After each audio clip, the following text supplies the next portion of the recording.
Welcome, ladies and gentlemen. If you're anything like me, you've been drafting Hour of Devastation pretty much nonstop.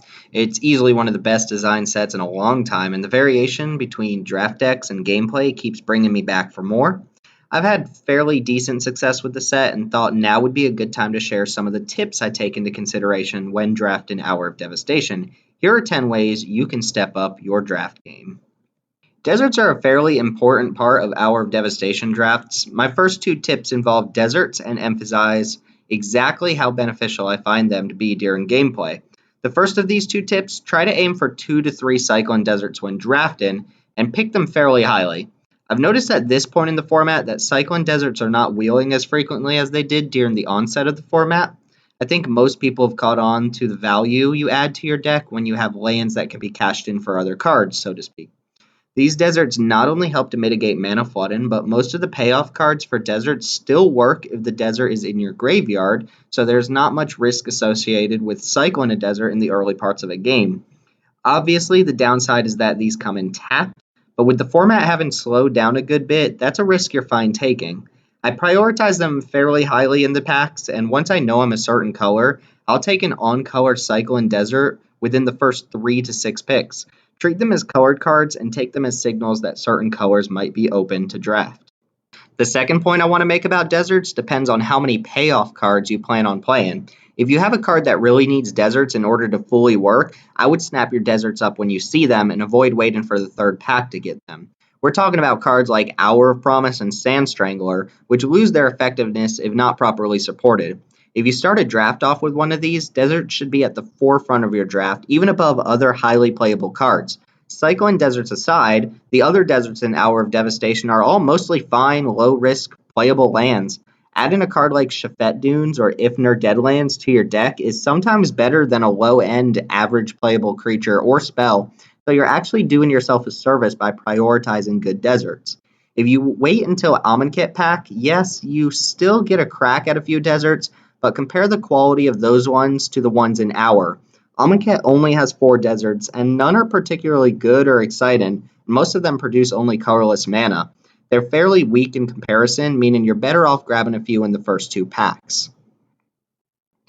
Tip number 3, it's very easy to be rewarded when drafting this set if you stick to the open colors. This is partly due to the fact that most of the multicolored cards, while powerful, only fit well in the decks they were designed to be in. When you look at a creature like Resolute Survivors, you instantly want to play it in a red-white Exert deck, but you're usually not interested in splashing for something like this outside of that archetype. There are some splashable gold cards, which I'll get to later, but for the most part, the gold cards tend to shine in 2-color decks built to take advantage of their abilities.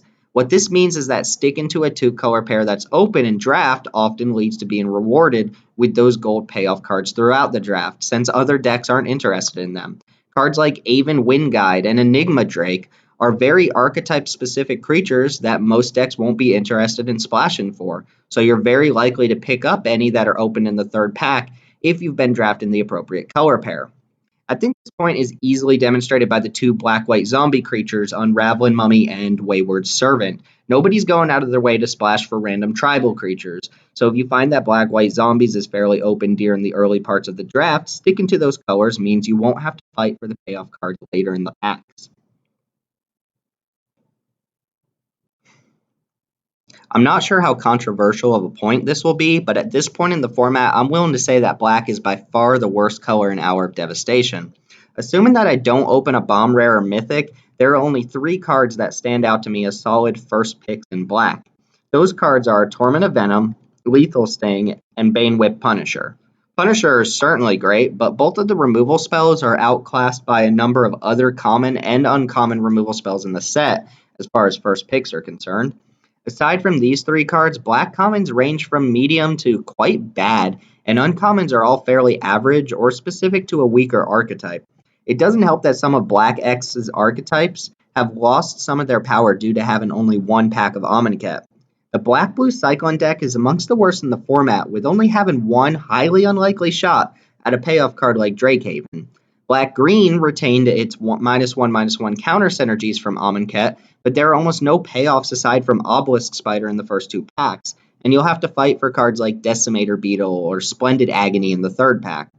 All is not lost for black though. If you find yourself starting off with a couple decent black cards, my advice is to try to shift towards black white zombies, which is black's best color combination by far, or an aggressive black red shell, which is essentially a creature plus removal deck. I've already mentioned that drafting the open colors is a key to success in the format, and you can be rewarded heavily by doing so. But if you're trying to decide between a solid black card or a card of a different color, my tiebreakers usually lead me towards the other card. I think everyone was pleasantly relieved to see how Hour of Devastation managed to slow down the breakneck pace of Triple Amonkhet. With Hour, the format gained more removal, more ramp, and more payoffs for playing a longer game. These slower decks tend to play more walls and speed bump creatures to stave off early attackers and survive long enough to get to your high end cards. This, however, brings me to my next tip, which is to have a game plan for the early game that doesn't rely too heavily on walls and death touch creatures. The format is indeed slower, but still leans on aggro decks, with every color having access to strong 2 drops and powerful curve outs. This means if you're drafting a ramp style or long game deck in general, you need to be able to interact early, and walls usually do a good job of this. Your walls of Forgotten Pharaohs will likely hold back early attackers, as will your random Ruin Rats and Wasteland Scorpions, but these alone don't usually cut it. When I think of the premium 2 drops in this format, creatures like Ronus' Stalwart and Oketra's Avenger come to mind, to a lesser extent, aggressive blue creatures like Spellweaver Eternal. The Exert abilities in particular can push right past blockers, while Afflict can punish a 0 power creature turn after turn. I'm not saying you shouldn't play these blockers, they're still fine enough at what they do, just make sure you don't leave yourself defenseless against some of the most aggressive and evasive aggro creatures in the format. Tip number 6 involves one of my favorite things to do in limited magic, splash colors. The good news here is that Hour of Devastation gave us plenty of tools to be capable of splashing different colors in our decks. Survivor's Encampment, Manolith, and Traveler's Amulet are universal ways to splash in any deck, whereas green decks get additional mana fixing in the form of Beneath the Sands and Oasis Ritualist. Not to mention you still get plenty of extra options like Evolving Wilds and Painted Bluffs from the Amonkhet pack. However, I keep seeing people splashing for cards that don't do anything to progress a particular game plan. My advice is to splash if you see fit to do so, but strongly consider whether the cards you're splashing for does something meaningful in your deck. One subset of cards that highlights my point are the 2 colored Aftermath cards. For a card like Farm to Market, the first half of the card is already good enough that the second half is just a bonus if you can pull it off, but Market is rarely worth putting unnecessary blue mana in your deck. The same goes for gold cards like Bloodwater Entity or Obelisk Spider, which are fine cards on their own, but outside of their intended archetypes, they lose a lot of their value. On the other hand, examples of cards I would splash for include bombs like Pride Sovereign, whose activation can take over a game single-handedly, or River Hoopy, which provides a steady stream of card advantage for a late-game deck. Let's talk removal spells for the next point. The removal from Hour of Devastation is almost ubiquitously powerful, so much so that I've noticed almost none of it wheels during a draft. Take a look at all of the hard removal spells in Hour of Devastation and tell me how many you'd be willing to first pick. For me, there are easily almost 10 spells on this list that I'm eager to snatch up if I don't open a fantastic rare. There will be people who open up good rares in your draft pod, but the rest of the table is likely first picking Open Fires, Ambuscades, Desert Holds, and the like. Since so many of the removal spells in the first couple packs are strong, high-pick playables, you're unlikely to get premium removal very late in the packs, and I almost never see great removal spells make it past the first 6 to 7 picks. My advice, pick up removal spells as early as possible. Once you know what colors you're likely to be drafting, prioritize removal before creatures. This is especially true if you find yourself drafting green, where Ambuscade is pretty much your only chance for a solid removal spell. As I've already mentioned, the format tends to favor aggressive curve-out decks, so early interaction is necessary. Drafting a deck light on removal is a death wish against a well-put-together aggro deck. I typically aim for at least 4 removal spells per draft if I can get them. While I'm on this topic, I'll take just a second to voice my opinion about the defeat cycle, which function as powerful sideboard cards against specific colors. With the exception of Nissa's defeat, these are all great but highly unreliable. In a 3-round draft, you'll on average play against one opponent who is actually playing the color of a defeat you have in your sideboard. I love having these cards as a sideboard option, but I cannot stress enough that you should not draft these highly, at least not over solid playable cards. They do wheel and draft more often than not, and I find it much more important to shore up weaknesses in your main deck before you start grabbing sideboard cards. I know some people disagree with me on this, but I've found it very rare that I bring in a defeat more than once per draft. Tip number 8 is a deck building consideration that I've actually found pivotal in certain matchups. That is, that you should be cautious of 1 toughness creatures in this format. There are an annoyingly high number of effects that can punish 1 toughness creatures, such as Banewhip Punisher, Fervent Paincaster, and Blur of Blades, and all of these are perfectly main deckable cards that you'll encounter pre-sideboard. Against red and black decks in particular, it can be a huge liability to stock up on too many 1 toughness creatures, and you should strongly consider sideboard options when you're up against these decks. Here's an example to highlight what I mean. Let's say you're playing a zombie deck against a red deck that has a couple copies of Blur of Blades in the main board. You're sideboarded for game 2 and you're trying to figure out if you should bring anything in. You have a main board Carrion Screecher and a Lurchin Rot Beast in your sideboard. Neither of these cards are exceptional, and while I would normally say that the Screecher is the favorable choice, it's probably correct to swap them for game 2. Doing so means you've weakened your opponent's Blur of Blades, if even by a little, and you don't have to run as much of a risk of losing your 4-mana creature to a 2-mana removal spell. It's part of an overarching limited skill. The fact that sideboarding cards out is just as important as sideboarding cards in, and swapping 1 toughness creatures for other beefier creatures is something you should carry at the forefront of your mind when it comes to sideboarding in this format. By now, you've probably noticed that the format as a whole is swimming with board wipes. Sure, they're all rare, but there are 8 of these bad boys, which vary in effectiveness from one to the next. I recently drafted an absurdly aggressive red-white aggro deck full of 2-drops and pump spells. I got completely shut down in match 1 by a stray Sweltering Suns and took a loss in match 2 from Rags to Riches wiping out my board. You won't play against a sweeper every time you draft, but the sheer number of sweepers should be something to try and play around when possible. If you watched the very first round of Pro Tour Hour of Devastation, you saw Mike Sigrist expertly navigate his way around a board sweeper, taking notice of his opponent's play style in order to not leave himself in a losing position against his opponent's Hour of Revelation.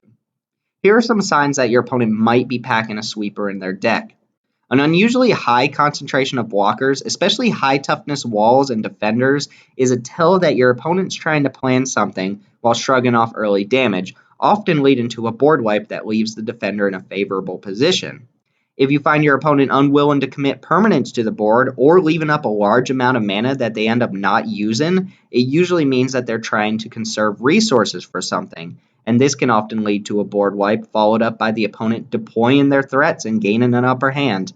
I normally advise not to play around board sweepers until you're sure your opponent has one, but if you got the advantage on board, try not to overextend into a wrath.